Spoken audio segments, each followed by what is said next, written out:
مجھے پتہ ہے سال 2 سال پہلے پتہ نہیں کیا کیا چیزیں پیش کر دی گئی تھی ہمارے خلاف. ہم نے صرف اتنا کہا تھا ناموس رسالت کے لیے ہر مسلمان کھڑا رہے گا, میرے آقا کی عزت کی بات ہے. تو کچھ لوگوں نے یہ بتایا کہ حالات ایسے بگڑے ہوئے ہیں, آپ پوری قوم کو آگ میں جھونک رہے ہیں, امت کو تکلیف میں ڈالنا یہ کہاں سے جائز ہے؟ میاں حق بات کے حصول کے لیے تکلیف میں جانا ہی پڑے گا. نبی پاک صلی اللہ تعالیٰ علیہ وسلم کو بھی کیا تم الزام لگاؤ گے کہ جب ان کے پاس کچھ مال تھا ہی نہیں, تلواریں نہیں تھی, ہتھیار نہیں تھے, 313 نہتے صحابہ کو لے کر بدر میں کیوں چلے گئے؟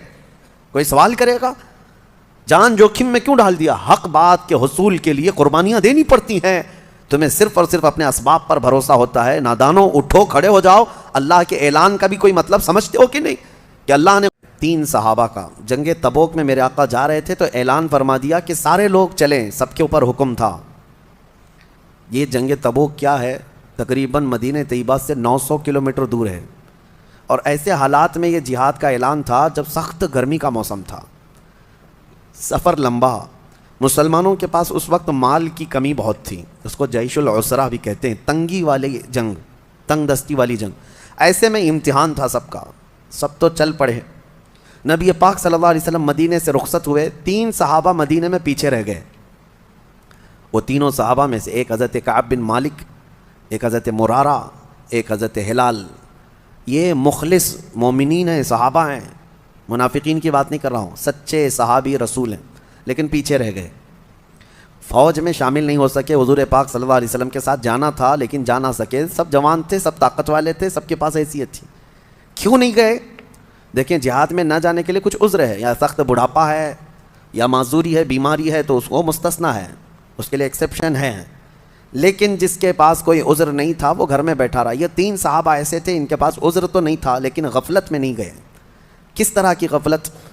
یہ سوچتے ہوئے کہ ابھی مدینے میں ہی ہے, صحابہ حضور کے ساتھ جا رہے ہیں, اٹھ کر کے شامل ہو جائیں گے.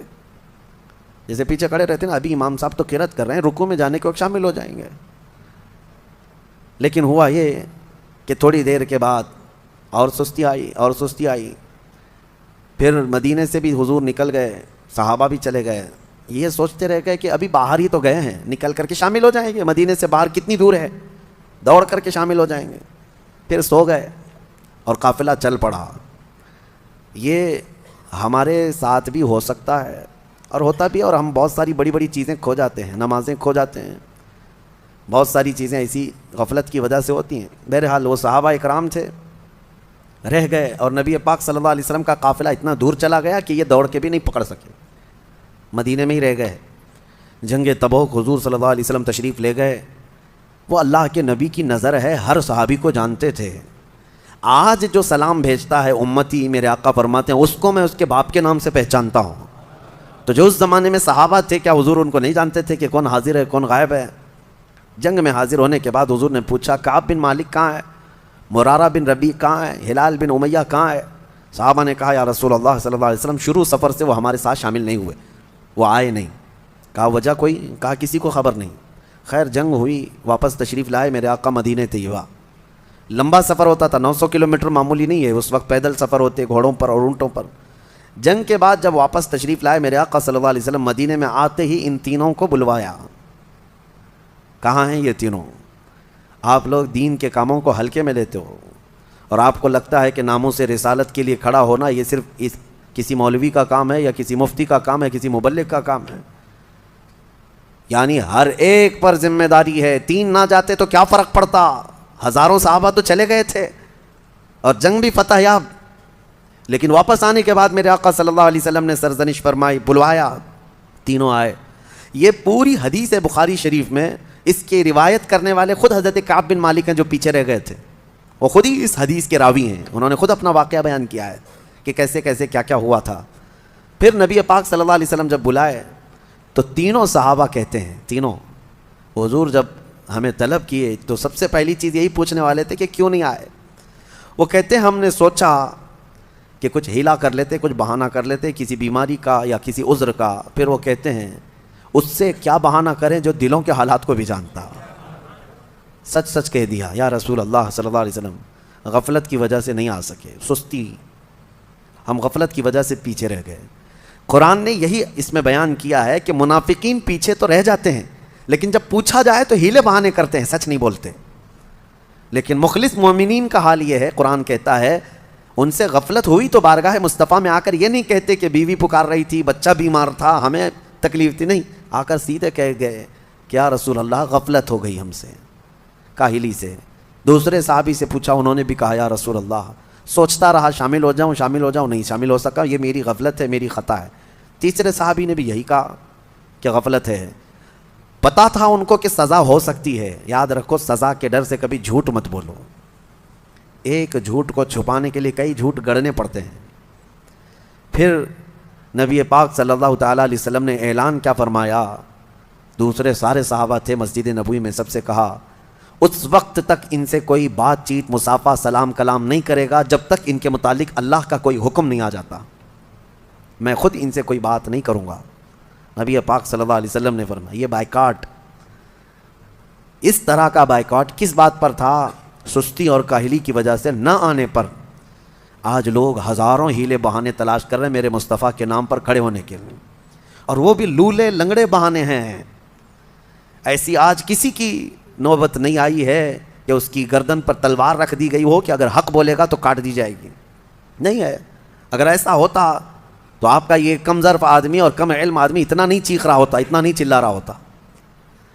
ہم جتنا بول رہے ہیں الحمدللہ ہم جانتے ہیں اللہ اس کے رسول کی رضا کے لیے بولتے ہیں.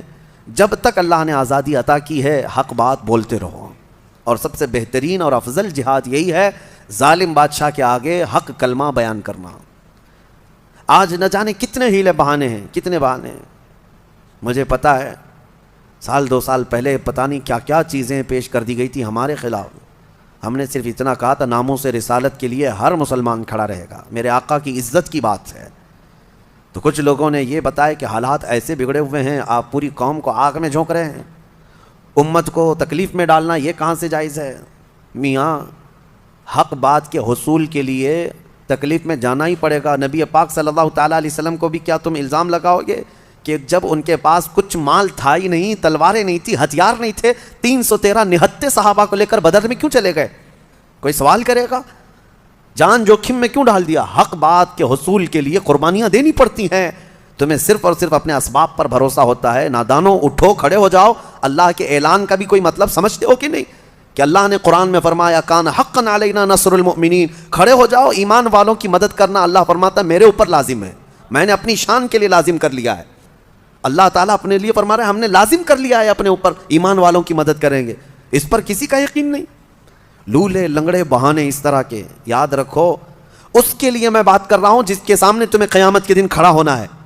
اسی کی شفاعت کے طلبگار رہو گے. کہاں جاؤ گے منہ چھپا کر؟ ان سے جو منہ پھراؤ گے تو کہاں جاؤ گے؟ وہاں تو قیامت کے دن ہر نبی یہ کہے گا آج ہمارا نہیں ہے معاملہ، جاؤ محمد رسول اللہ کے پاس. ان کے لیے میں آج بات کر رہا ہوں جن کے سامنے تمہیں کھڑا ہونا ہے. مجھے پتا ہے ہماری یہ بات دور دور تک جائے گی اور پہنچے گی. ایک بات میں بتاؤں، جب حالات میرے مصطفیٰ کریم صلی اللہ علیہ وسلم کی عزت کے خلاف پھیل جائیں اس وقت اگر کوئی عالم خاموش رہتا ہے تو فرمایا گیا وہ گونگا شیطان ہے. وہ گونگا شیطان ہے. اللہ تعالیٰ نے اسے منصب دیا. لوگ میرے عزیزو ہمارے پاس اتنی طاقت ہے کہ ممبر ہے، زبان ہے اور تبلیغ کا میدان ہے. ہم بول تو سکتے ہیں، کسی کو سختی کے ساتھ اس کی گردن نہیں پکڑ سکتے تو بول تو سکتے ہیں. اویئرنس لانا اسی کا نام ہے. اور الحمدللہ ہم نے دیکھا ہے، میں یہ نہیں کہتا میری وجہ سے، لیکن چند اعلانات کی وجہ سے ہم نے لاکھوں نوجوانوں کو جذبے جوان ہوتے ہوئے دیکھا ہے. وہ جہاں ہیں ان کے دلوں میں عشق رسول دھڑکتا ہے. اسی لیے میں آج یہ کہتا ہوں وہ 3 صحابہ کو دیکھو، جنگ تبوک میں نہیں گئے، حضور نے ان کا کلی طور پر بائیکاٹ کا اعلان کیا کہ ان سے نہ کوئی سلام کرے گا، نہ مصافحہ کرے گا، نہ کوئی بات چیت کرے گا. 40 دن گزر گئے. وہ آتے تھے مسجد میں نماز پڑھنے کے لیے، حضور ان کی طرف دیکھتے بھی نہیں تھے. ان سے کوئی ایک صحابی بھی بات نہیں کرتا تھا. حتیٰ کہ 40 دن کے بعد حضور نے دوسرا اعلان یہ فرمایا کہ ان کی بیویاں بھی ان کے ساتھ نہیں سوئیں گی. 10 دن اور گزر گئے، 50 دن گزر گئے. حضرت کعب بن مالک کہتے ہیں میں اتنا رویا تھا کہ مجھے زندگی اس سے زیادہ خطرناک کبھی نظر ہی نہیں آئی تھی. نہ کسی جنگ میں ڈرا تھا، نہ کسی بھیانک حالتوں میں خوفناک طریقے سے ڈرا تھا، کہیں بھی نہیں، لیکن یہ جو بائیکاٹ تھا یہ جان نکالنے والا تھا. زمین تنگ ہو گئی تھی، ہماری بیویاں ہم سے نہیں بات کرتی تھیں کیونکہ سب رسول اللہ کی صحبت یافتہ ہیں. ان کے لیے فرسٹ پرائیورٹی حضور اکرم صلی اللہ تعالیٰ علیہ وسلم کا حکم ہے. شوہر ہو اپنی جگہ پر، بھائی ہوگا اپنی جگہ پر، حضور کا حکم ہے نہیں بات کرنا ہے، سلام بھی نہیں. 50 دن گزر گئے. حضرت کعب کہتے ہیں رو رو کر کے میرے حلقے پڑ گئے تھے، اور اللہ کریم کی بارگاہ میں سچی توبہ کرتے رہے. مولا ہم نے دل میں کبھی تیرے نبی کو دھوکہ دینے کی کوشش نہیں کی، نہ ہی ہم نے کبھی اس طرح کی سوچا کہ حضور اکرم صلی اللہ علیہ وسلم سے پیچھے رہ جائیں گے. یہ ہماری سستی ہے، نفس کی کاہلی ہے. مولا تو معاف کر دے. ان صحابہ کے رونے پر مولا کریم رحمت والی آیت نازل فرمایا. اپنے حبیب صلی اللہ علیہ وسلم پر آیت نازل ہوئی. وعلى الثلاثة الذين خلفوا حتى اذا ضاقت عليهم الارض بما رحبت. اور وہ 3 لوگ جن پر زمین تنگ کر دی گئی تھی، اور ایسی تنگ ہو گئی تھی کہ ان کی سانس لینا ان کے لیے مشکل ہو گیا تھا. ثم تاب اللہ علیہم لیتوبوا. پھر جب وہ اللہ کی طرف لوٹ آئے تو اللہ بھی ان کی توبہ قبول کر لیا.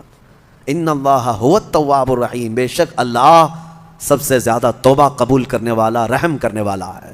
ان کی توبہ کا اعلان ہوا. حضور اکرم صلی اللہ علیہ وسلم نے فجر کی نماز پڑھائی. یہ آیت اسی وقت نازل ہوئی. حضور نے یہ آیت جیسی تلاوت کی، دوڑے دوڑے صحابہ گئے ان تینوں کو اعلان کرنے کے لیے. کعب بن مالک خوشخبری ہو، مرارہ بن ربیع خوشخبری ہو، ہلال خوشخبری ہو. کہا کیا ہے؟ آیتیں اتر گئی. ان کو وہ کہتے ہیں ان کی کیفیت، حضرت کعب بن مالک کو کہتے ہیں میں جس حالت میں تھا سر پٹ دوڑتا ہوا مسجد میں آیا، دوڑتا ہوا مسجد نبوی میں آیا، اور پہلی مرتبہ میں نے حضور کو میری طرف دیکھ کر مسکراتے ہوئے دیکھا. اور حضرت کعب بن مالک کہتے ہیں میرے لیے زندگی میں اس سے بڑی عید کبھی آئی نہیں، اس سے بڑی خوشی کبھی آئی نہیں. جتنی خوشیاں زندگی میں آئی تھی سب ایک طرف، لیکن جس دن ہماری توبہ کی قبولیت کی آیت اتری اور میرے نبی کو مسکراتے دیکھا، صحابہ کہتے ہیں اس سے بڑی خوشی میری زندگی میں کبھی نہیں آئی. نبی پاک صلی اللہ تعالیٰ علیہ وسلم اسی لیے کہا گیا ہے جس کی تسکی سے روتے ہوئے ہنس پڑے. اعلیٰ حضرت نے فرمایا ہے جس کی تسکی سے روتے ہوئے ہنس پڑے اس تبسم کی عادت پہ لاکھوں صدا. وہ دلوں کا قرار ہے، وہ دلوں کا سکون ہے. صحابہ اس کے لیے ہر اسٹرگل کرنے کو تیار رہے. انہوں نے یہ نہیں کہا کہ حضور نے بائیکاٹ کا اعلان کر دیا ہم خاندان میں کیسے رہیں گے، نہیں.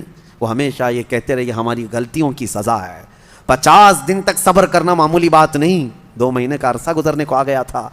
بیویاں نہیں بات کر رہی، بچے نہیں بات کر رہے، گھر والے نہیں بات کر رہے، پڑوسی نہیں مل رہے، صحابہ نہیں مصافحہ کر رہے، خود رسول اللہ نہیں دیکھ رہے ہماری طرف. پھر کیا حالت ہے؟ لیکن ان کے صبر کا اللہ تبارک و تعالیٰ نے ایسا صلہ دیا کہ توبہ قبول تو کر لی، لیکن ان کی توبہ کی قبولیت کو قرآن بنا کر کے قیامت تک کے لیے نازل کر دیا. اب قیامت تک مومنین تلاوت تو کرتے رہیں گے، لیکن ساتھ میں یہ بشارت بھی ان کی اس میں ساتھ رہے گی.